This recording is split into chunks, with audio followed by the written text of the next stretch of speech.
ఆదికాండం 18వ అధ్యాయం 24వ వచనం చదువుకున్నట్లయితే, ఆ పట్టణంలో ఒకవేళ 50 మంది నీతిమంతులున్న ఎడల దానిలోనున్న 50 మంది నీతిమంతుల నిమిత్తము ఆ స్థలమును నాశనము చేయక కాయవా. చాలండి. చూడండి ప్రియమైన సహోదరి సహోదరులారా, ఈ మాట మనం శ్రద్ధగా గమనించినట్లయితే ఎవరితో మాట్లాడుతున్నారండి? ఎవరెవరితో మాట్లాడుతున్నారు?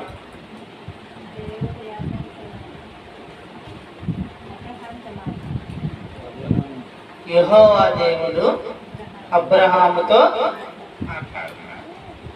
చూడండి, ఒక దినానంట మధ్యాహ్నం వేళ అంట అబ్రహాము చూడండి మమ్రే దగ్గర ఉన్నటువంటి సింధూరు వనంలో గుడారము దగ్గర అబ్రహాము కూర్చొని ఉన్నప్పుడు యెహోవా అబ్రహాముకి కనిపించాడంట. ఆయనతో పాటు ఇద్దరు, మొత్తం ముగ్గురు ప్రయాణం వెళ్తుంటే అబ్రహాం అంట ఈ యెహోవా యొద్దకు వచ్చి, అయ్యా ఏమన్నాడండి? ఈ దినం ఇదిగో నీ దాసులైన నన్ను దాటి పోమాకయ్యా అని చెప్పి చూడండి, దేవుణ్ణి అక్కడ ఉన్నటువంటి ఇద్దరిని, ఈ ముగ్గురిని చూడండి, అబ్రహాం అంట దేవుణ్ణి పిలిచి, అయ్యా ఇదిగో ఈ దినం ఇదిగో నీ దాసులైన నన్ను దాటి పోవద్దయ్యా, నీ కోసం నేను ఏం చేస్తానన్నాడండి? విందు చేస్తానన్నాడు.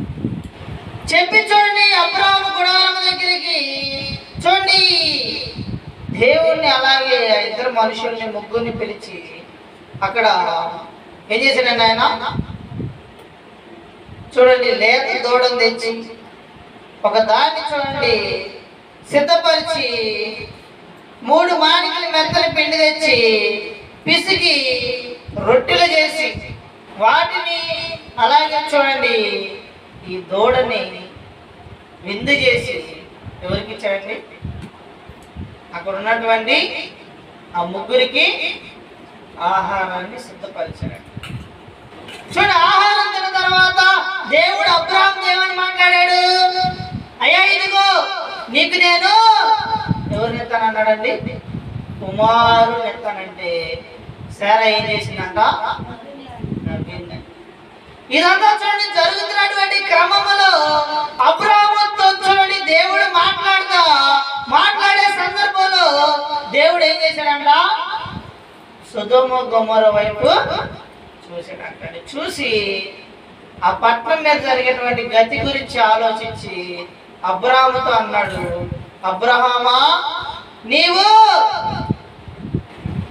కాలం పెరిగే కొద్దీ ఆశీర్వదించబడతావు, నీ సంతానం అభివృద్ధి పరచబడింది కాబట్టి నీ దగ్గరికి నేను ఒక విషయాన్ని దాచాను, ఆ దాచిన విషయాన్ని మరలా తిరిగి నీతో తెలియపరుస్తున్నాను అన్నాడండి.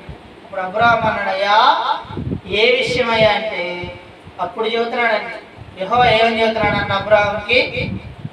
ఏం చెబుతున్నాడండి? ఇదిగో సొదొమ గొమొర్రాను గూర్చిన మొర గొప్పది కనుక, వారి పాపము బహు భారమైంది కనుక, ఇదిగో నేను దిగిపోయి నా ఎద్దుకు వచ్చిన ఆ మొర చొప్పుని వారు సంపూర్ణంగా చేసిరో లేదో చూచిదును, చేయని ఎలా నేను తెలుసుకుంటున్నా. నేను ఏం చేస్తున్నానండి? ఆ పట్టణం అంటే ఎలా ఉందంట? పాపముతో ఉందంట, గృహరత్నంతో చూడండి నిన్ను ఉందంట, అనేకమైన పాపాలు ఉన్నాయంటండి. ఆ పాపాలు చూడండి ఆ పట్టణం. కాబట్టి చూడండి దేవుడు అన్నాడు, అయ్యా ఇదిగో అక్కడున్న సొదొమ గొమొర్రా యొక్క పాపము మొర నాకు వినబడిందయ్యా, కాబట్టి అసలు ఆ పట్టణం ఎలా ఉందో చూస్తానికి నేను ఇక్కడికి వచ్చాను. ఆ పట్టణం నిజంగా పాపంతో నిండి ఉంటే ఆ పట్టణాన్ని నేనేం చేస్తానన్నానండి? నాశనం చేస్తాను. అందుకని నీకు ఒక మాట తెలియపరుస్తున్నాను. అయితే చూడండి అబ్రహాం అన్న దేవుడు ఏమన్నాడు? ఆ పట్టణంలో ఒకవేళ 50 మంది నీతిమంతుల దానిలో 50 మంది నీతిమంతులు నిమిత్తము ఆ పట్టణమును నాశనము చేయక కాయవా అని అడుగుతున్నాడు. ఎందుకు అడుగుతున్నాడు చెప్పండి ఈ మాటలు? ఎందుకు అడుగుతున్నాడు చెప్పండి? అబ్రాహాము దేవునయ్యా, ఆ పట్టణంలో 50 మంది నీతి మందులుంటే ఆ పట్టణాన్ని రక్షిస్తావా? ఎందుకోసం అడిగాడండి అబ్రాహాం ఈ మాటలు? ఎందుకు అడిగాడండి? అబ్రాహాం యొక్క సహోదరుడి కుమారుడైనటువంటి లోతు అంట ఎక్కడున్నాడు? సొదొమ గొమొర పట్టణంలో నివాసం ఉన్నాడు. చూడండి ఎలా కొన్నాడంటే ఆ పట్టణం అంటే చూడడానికి అందముగా పచ్చదనముగా, చూడండి ఇదిగో ఎంత ఇదిగో కానాను దేశములాగా పాలు తేనె ప్రవహించేటువంటి దేశములాగా పడిందంటే ఎవరికండి? లోతుకి ఆ పట్టణము సౌందర్యంగా పడింది. కాబట్టి ఆ పట్టణంలో లోతు, తన భార్య, 2 కుమారులు, మొత్తం ఎంతమంది ఉన్నారు? 4 ఉన్నారు. కాబట్టి అబ్రాహాము చూడండి డైరెక్ట్ గా ఇదిగో నా సహోదర కుమారుని రక్షిస్తావా అనుకుంటే ఏమన్నాడు? అయ్యా, ఆ పట్టణంలో 50 మంది నీతి మంత్రులు ఉంటే ఆ పట్టణాన్ని కాస్తావా అని అడిగాడు. అప్పుడు దేవుడు అన్నాడు, అయ్యా నిజంగా నా పట్టణంలో 50 మంది నీతి మంత్రులు ఉంటే ఆ పట్టణాన్ని నేను రక్షిస్తానయ్యా. మరలా చూడండి అబ్రాహాముకు డౌట్ వచ్చి, అయ్యా ఇదిగో 50 మంది కాదు కానీ 45 మంది ఉన్నా కానీ ఆ పట్టణాన్ని కాపాడుతావా అని అడుగుతున్నాడు. మరలా దేవుడు అన్నాడు, 45 మంది ఉన్నా కానీ నేను ఆ పట్టణాన్ని కాపాడుతాను. మరలా చూడండి అబ్రాహాము అన్నాడు, అయ్యా ఇదిగో ఈ ఒక్కసారికి నన్ను క్షమించయ్యా, నేను ఇలా పొద్దుగోకులు నేను విసిగిస్తున్నాను అనుకోమాకయ్యా అని మరలా ఏమన్నాడంటే, అయ్యా ఇదిగో 40 మంది నీతి మంత్రులు నా పట్టణాన్ని కాస్తావా అని అడుగుతున్నాడు. అప్పుడు కూడా దేవుడు కోపడకుండా ప్రశాంతంగా చెబుతున్నాడు, అయ్యా 40 మంది నీతి మంత్రులున్నా కాపాడు. మరలా తెగిచ్చేమని అడుగుతున్నాడు అంటే, అయ్యా 40 మంది కాదయ్యా 30 మంది నీతి మంత్రులున్నా కాపాడతావా? చివరికి చూడండి 20 మంది నీతి మంత్రులున్నా కాపాడతావా అని అబ్రాహాం అడిగితే దేవుడు అన్నాడు, అయ్యా 20 మంది నీతి మంత్రులున్నా ఏందండి ఆ పట్టణాన్ని నేను ఏమన్నాడు కాపాడుతానే అంటే, చివరికి అన్నాడు, అయ్యా 20 మంది కాదు 10 మంది నీతి మంత్రులున్నా కాపాడతావా అని అడుగుతున్నాడు. చూడండి ఒక పట్టణం అంటే ఎంతమంది ఉంటారండి? నిన్నవే పట్టణంలో ఎంతమంది ఉన్నారంట? 1,20,000 మంది ఉన్నారంట. అలాంటి చూడండి ఒక పట్టణంలో ఎంతమంది ఉంటారు? లక్షల మంది జనాలు ఉంటారు, వేల మంది ఉంటారు, లక్షల మంది ఉంటారు. అలాంటి చూడండి ఆ పట్టణంలో చూడండి అంతమంది మనుషులు అంట ఎంతమంది నీతి మంత్రులు ఉన్నారు? ఎంతమంది ఉన్నారండి? అబ్రాహాము అడుగుతున్నాడు, అయ్యా 10 మంది నీతి మంత్రులు ఉన్నా కాపాడుతా అంటే ఆ పట్టణంలో 10 మంది నీతి మంత్రులు కూడా ఏందండి ఉన్నారా? ఉన్నారండి? చూడండి ఆ పట్టణం ఎలాగుందంట? ఎలాగుందండి? పాపముతో అనేకమైన పాపములు, దొంగతనము, జారత్వము, జోదము, అక్రమము, చూడండి అనేకమైన పాపం ఎక్కడుందంట? ఆ సొదొమ గొమొర పట్టణంలో. కాబట్టి చూడండి ఆ పట్టణంలో ఎంతమంది జనం ఉన్నా కానీ ఆ మనుషులందరూ ఏమైపోయారంట? చెడిపోయి ఉన్నారంట. కొంతమంది అంటారు యవనస్తులు అయితే చెడిపోతారయ్యా, చిన్న బిడ్డలు కూడా చెడిపోతారా? ఏంటండి ఎలా ఉందంటే చూడండి ఆ పట్టణం. ఆదికాండం 19వ అధ్యాయం 4వ వచనం చదువుకున్నట్లయితే, వారు పండుకొనక ముందు ఆ పట్టణస్థులు అనగా సొదొమ మనుషులు బాలులను, వృద్ధులను, ప్రజలందరూ నలుదిక్కుల నుండి వచ్చి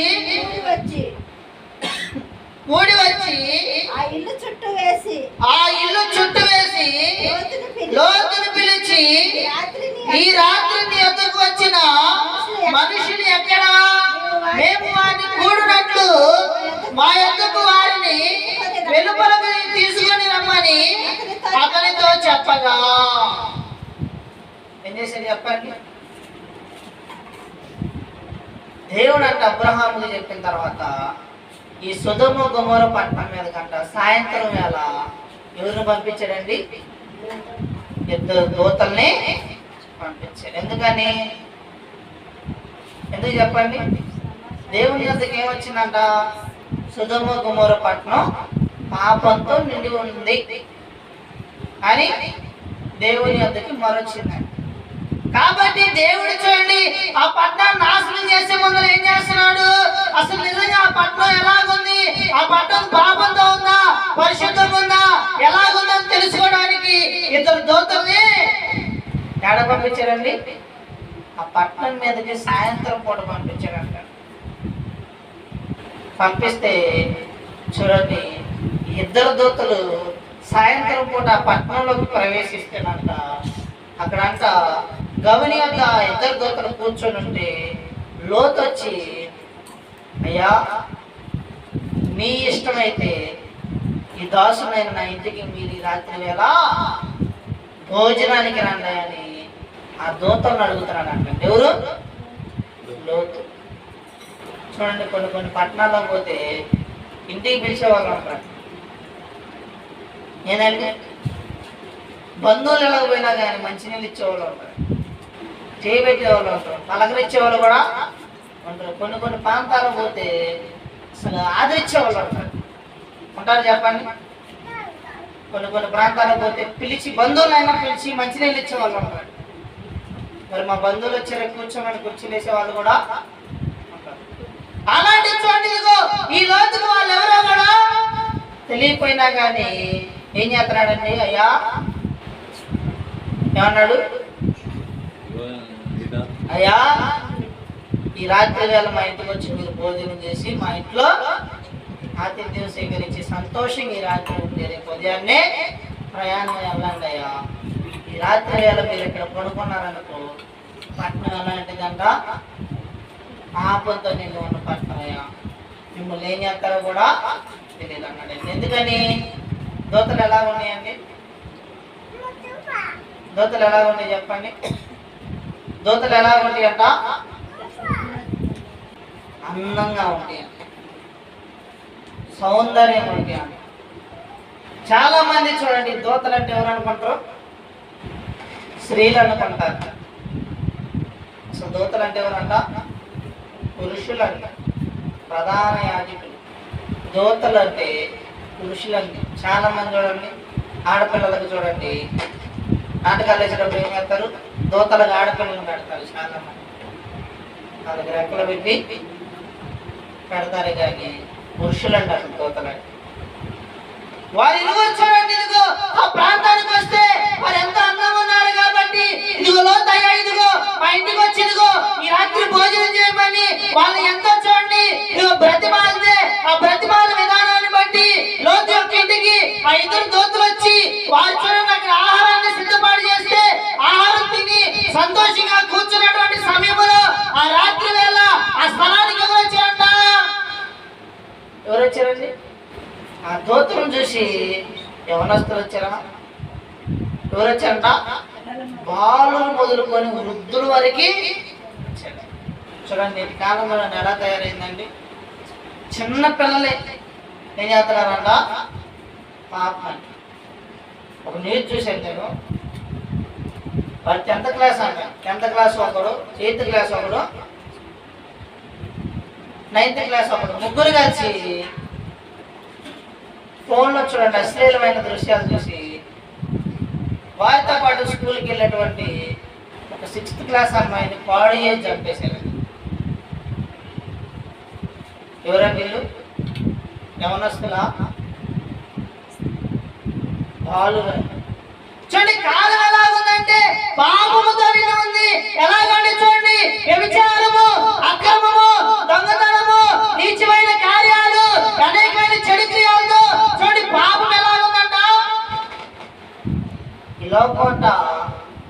పండిపోతుందండి పాపం.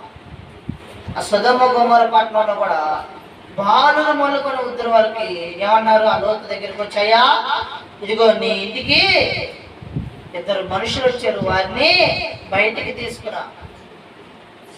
ఈ లోతు, అయ్యా ఎందుకయ్యా వారిని నేను పంపించనయ్యా, ఎందుకంటే వారు నా యొక్క అతిథులు అనగానే ఏం చేస్తున్నారండి? నా యొక్క అతిథులయ్యా అంటే మీరున్నారా? ఇదిగో నువ్వెవడు అసలు, నువ్వు ఎందుకు పంపిణీ చెబుతున్నావు? నువ్వు వేరొక దేశం నుంచి వచ్చావు, పరదేశం, నువ్వు ఇక్కడ మాకు తీర్పు తీస్తావా? నీ సంగతి చెబుతావు. ఇప్పుడు నువ్వు ఇద్దరు బయటికి పంపించాలని దొమ్మిగా గొడవాడతారు. ఒకళ్ళ ఇద్దరా? ఎవరండి? ఊరు మొత్తం గొడవాడతారు. ఒకళ్ళ చెప్పండి, చిన్నలు మొల్లుకొని పెద్దల వరకు దొమ్మిగా వచ్చి గొడవాడుతుంటే చూడండి ఆ పట్టణం ఎలాగుందంట, ఎలాగుందండి? పాపముతో నిండిపోయిందండి. చిన్నల పిల్లలకు చెప్పేవాళ్ళు లేరు, పెద్దవాళ్ళకి చెప్పేవాళ్ళు లేరు, అసలు ఎవడికి చెప్పేవాళ్ళు లేరు. చూడండి ఆ ప్రాంతం అంతా అక్రమంతో నిండిపోయిందండి. చూడండి వ్యభిచారంతో నిండిపోయిందండి. ఆ ప్రాంతం ఎంతో చెడిపోయిందండి. అది చూడండి, వాక్యం లేదు, ప్రార్థన లేదు, మంచి విధానం అనేది లేదండి. ఎలాగైపోయింది? ఘోరంగా తయారైందండి ఆ ప్రాంతం. ఎందుకంటే చిన్నళ్ళు మొల్లుకొని పెద్దల వరకు పాపం చేయాలనే ఊహల్లోనున్నారు. అయితే చూడండి, లోతన్నలయ్యా, ఇదిగో వారు అతిథులయ్యా, ఇదిగో వారిని బయటికి పంపించడం కుదరదయ్యా, కావాలంటే నాకు ఇదిగో కుమార్తెలు ఉన్నారు, వారితో మీరు ఏదైనా కానీ చేసుకోండి, కానీ వారిని నేను బయటకు పంపానంటే వీళ్ళు ఆ లోతును చంపడానికి కూడా సిద్ధపడితే ఆ లోతులు లాగి తలుపేస్తేనంట, ఆ తలుపు మూయబడిన తర్వాత ఆ ప్రజలందరికీ ఏం కలిగిందంట? కనుమబ్బు కలిగిందండి. అంటే ఆ చూడండి, ఆ గుమ్మం కాళ్ళకి తలుపులు కనపడలేదు. అప్పుడు చూడండి ఈ దూతలు చెబుతున్నాయి, అయ్యా ఈ పట్టణం ఎలాగుంది? పాపంతో దేవునికి వచ్చిన మొర. చూడండి, చాలా మంది అనుకుంటారు మేమేమి పాపం చేస్తున్నాం. ఏమనుకుంటారండి? మరి చూడండి, మన జీవితాలు పాడవుతున్నాయి అంటే, మనం నశించిపోతున్నాం అంటే, మన కుటుంబాలు ఆశీర్వించబడతలేదంటే ఏమి కారణం? ఏం కారణం అండి? నీ పాపం అంట దేవునికి ఏం చేస్తున్నాయి? మరపెడుతున్నాయి. పెట్టిద్దా చెప్పండి, పెట్టిద్దా మర? కయ్యను చూడండి, ఇదిగో తన తమ్ముడు చంపితే ఆ చంపిన రక్తము దేవునికి ఏం చేసిందంట? మొరబెట్టిందా లేదా? కాబట్టి చూడండి, పట్నంలో మనం చేసే ప్రతి పాపం దేవునికి మొరబెట్టిందంట. ఆయన అంట ఏం చేస్తున్నాడంట? నీ చుట్టూ భూమిని ఆకాశాన్ని నీకు సాక్షులుగా చూస్తాడు. అనుకోవచ్చు నేను చేసేది ఊరికి తెలియదు అనుకోవచ్చు, పాపం ఎవరికి తెలియదు అనుకోవచ్చు. కానీ చూడండి, ఆ దోతలు ఎందుకు వచ్చినాయండి? ఆ దోతలు ఆ ప్రాంతానికి రక్షించడానికి వచ్చినాయి. ఆ ప్రాంతాన్ని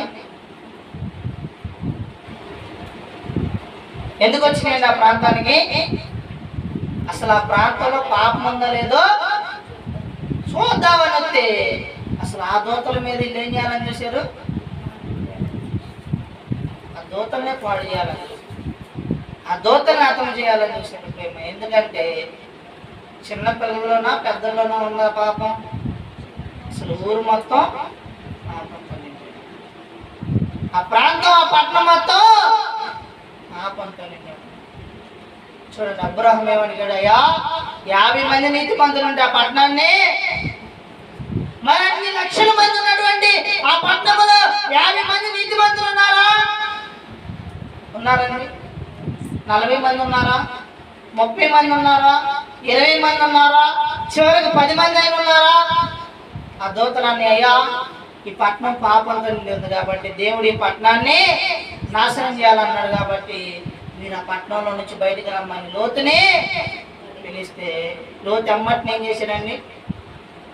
లోతు తన భార్యని కుమార్తెని తీసుకున్నంత తన కుమార్తెలు చూడండి వివాహం చేసుకోవడానికి సిద్ధంగా ఉన్నటువంటి అల్లుల్ని తీసుకెళ్దామన్నయ్యా, ఇదిగో ఈ పట్టణాన్ని దేవుడు నాశనం చేస్తున్నాడయ్యా, ఎందుకంటే ఈ పట్టణం పాపంతో నిండి ఉంది కాబట్టి మీరు మాతో పాటు వస్తారా అని అడిగితే వీళ్ళు ఏం చెబుతున్నారండి? నీతో పాటు వస్తామని అన్నారా? ఏం చేస్తున్నారు? నవ్వుతున్నారు. చాలా మంచి నవ్వుకుంటారు. ఏంటండి? చాలా మందికి దేవుని ఉగ్రతనే తెలియదు. ప్రేమని సోదరులు, ఏంటండి? దేవుని భయం తెలియదండి, దేవుని యొక్క ఉగ్రతనే తెలియదు. చాలా మందికి నవ్వుకుంటారని దేవుని సన్నిధిలో ఉండే పాపం చేస్తా నవ్వుకుంటారని. ఎవరు నన్ను ఏం చేయట్లేదులే, నేను చేసే పాప ఎవరు చూస్తలేదులే నవ్వుకుంటారు. ప్రేమని సోదరులు, వీళ్ళు కూడా ఏం చేస్తున్నారు? నువ్వు పోతే పో, మా ప్రాంతాన్ని విడిచిపెట్టి మేము చూడండి. నా పట్టణం మీదకి ఏమొచ్చిందంట? ఏమొచ్చిందండి? దేవుని ఉగ్రత వచ్చింది. ఎలాగంటే చూడండి, అక్కడ ఇదిగో జరిగిన విధానం ఏంటంటే, అదిగో ఆ సమయంలో అల్లుని పిలిస్తే వాళ్ళు రాకపోతే చూడండి, ఈ దోతలు అయ్యా ఇంక సమయం లేదు, ఇదిగో రేపు వేపు జామునే ఇది ఉన్నటువంటి పట్టణం నశించిపోయింది కాబట్టి ఇదిగో మనం అందరం లేచి వెళ్ళిపోదాం అనగానే లోతు చూడండి తన భార్యని ఇద్దరు కుమార్తెలు తీసుకొని ఆ పట్టణాన్ని విడిచిపెట్టి బయటకు వచ్చాడు. బయటకు వచ్చి ఇదిగో దోతలన్నీ అయ్యా ఇది ఈ పట్టణం విడిచిపెట్టి అదిగో ఆ పర్వతం మీదకి వెళ్ళంటే ఆ పర్వతం మీదకి వెళ్ళి అంత ఓపిక నాకు లేదు, కానీ ఇదిగో ఈ ప్రాంతంలో ఉన్నాను నేను, ఈ చిన్న ప్రాంతాన్ని కాపాడి మిగతా వాటిని మీరు నాశనం చేయమన్నారు. ఏంటంటే ఆ చిన్న ప్రాంతం సోయార్ అనేటువంటి ప్రాంతం. ఆ చిన్న ప్రాంతంలో లోతు అలాగే చూడండి ఆ ఇద్దరు కుమార్తెలు ఆ భార్య చూడండి వెళ్తున్నటువంటి సమయంలో ఈ దూతరాన్ని మీరు వెనక్కి తిరిగి చూడమాకండి అమ్మ, చూడమాకండి అంటే లోతు భార్య ఏం చేసిందని వెనక్కి తిరిగి చూసి పుస్తకం అయింది. కారణం ఏంటి చెప్పండి? మనం దేవుళ్ళలోకి వచ్చిన తర్వాత ఎలా మరలా లోకంలోకి తిరిగి చూడకూడదు, పాపం వైపు తిరిగి చూడకూడదు. ప్రేమైన చాలా మంది దేవుళ్ళలోకి వచ్చిన తర్వాత కూడా పాపం వైపు తిరుగుతుంటారు, అబద్ధాలు ఆడతారు, దొంగతనం చేస్తారు, వ్యభిచారాలు చేస్తారు, అక్రమాలు చేస్తారు, అన్నీ చేస్తారు. మరలా మేము దేవుళ్ళు ఉన్నామంటారు. నువ్వు వెనక్కి తిరిగి ఎప్పుడు చూడకూడదు. చూసామనుకో ఏమైపోతామండి? పుస్తకం అయిపోతాం. పుస్తకం నేను మరికొచ్చిద్దా? మరికొచ్చిద్దండి. మన జీవితాలు కూడా పనికిరావు. ప్రేమ చూడండి, ఇదిగో ఈ ఉన్నటువంటి ఈ లోతు తన బెడ్లేరు ముగ్గురు చూడండి, ఈ ముగ్గురు కలిసి ఆ సోయారు ప్రాంతానికి వెళ్ళిన తర్వాత చూడండి, ఇదిగో ఆ సొదొమ గొమొర్రా మీదకి ఏమొచ్చిందంట? ఆదికాండం 19వ అధ్యాయం, ఆదికాండం 19వ అధ్యాయం 24వ వచనం చదువుకున్నట్లయితే, క్షమించండి 23 చదువుకున్నట్లయితే, లోతు సోయారుకు వచ్చినప్పుడు ఆ దేశమున సూర్యుడు ఉదయించెను. అప్పుడు యెహోవా సొదొమ మీదను గొమొర్రా మీదను యెహోవా యొద్ద నుండి గంధకమును అగ్నిని ఆకాశం నుండి కురిపించి ఆ పట్టణమును మైదానం అంతటిని ఆ పట్టణంలో నివసించే వారిని అందరినీ నేల మొలకలను నాశనము చేసెను. అయితే లోతు భార్య వెనుక నుండి తిరిగి చూచి ఉప్పు స్తంభం ఆయన. ఏమైందండి? ఉదయాన్నే ఆ పట్టణం మీదకి అగ్ని గంధకాలు వచ్చినాయి, అగ్ని వచ్చినాయి ఆకాశం నుంచి. చూడండి ఎన్ని పట్టణాలు ఉన్నా ఈ సొదొమ గొమొర్రా పట్టణం మీదే అగ్ని కురిసిందంటండి, గంధకాలు బండి అంట. ఎలాగండి? మనుషులు నశించిపోయారంట, అక్కడ ఉన్నటువంటి చివరికి మొలకలతో సహా. ఏంటంటే ఆ పట్టణం ఇప్పుడు కూడా చెట్లు మొలవండి. ఆ పట్టణం ఆ పట్టణంలో సారం లేదు, మొత్తం కాలిపోయిందండి. ఆ ప్రజలందరూ కూడా నశించిపోయారు. కాబట్టి ఏముండకూడదంట మనుషుల్లో, ఏముండకూడదండి, పాపం అనేది ఉండకూడదండి. ఆ పట్టణం చూడండి ఘోరమైన పాపంతో నిండి ఉంది. బాలు మొదలుకొని వృద్ధుల వరకు చూడండి, ఇదిగో ఎవరు కూడా ఇదిగో పాపాన్ని విడిచిపెట్టలేదండి. పాపానికి దాసులు అయిపోయారండి, అలవాటు అయిపోయారండి. చూడండి, ఏ స్త్రీ అవ్వబడితే ఆ స్త్రీలో పాపం చేయడం, సహోదరం లేదు, తల్లి లేదు, వావి వరుసలు లేవండి. బలత్కారంతో నిండిపోయిందంట నా పట్టణం. అలాంటి పట్టణం అంట దేవుని దృష్టికి ఎలాగుంది, ఘోరంగా ఉంది. ప్రేమైన సమాజం ఏదండి, కొన్ని పట్టణాలు కదండి ఏమంటారండి, పలానా ప్రాంతానికి వెళ్ళకూడదయ్యా, అక్కడ బందిపోటు దొంగలు ఎక్కువ ఉంటారు. పలానా ప్రాంతానికి వెళ్ళకూడదయ్యా, అక్కడ అక్రమాలు చేసే వాళ్ళు ఎక్కువ ఉంటారు. పలానా ప్రాంతానికి వెళ్తే అక్కడ అత్యాచారాలు ఎక్కువ చేస్తారంట.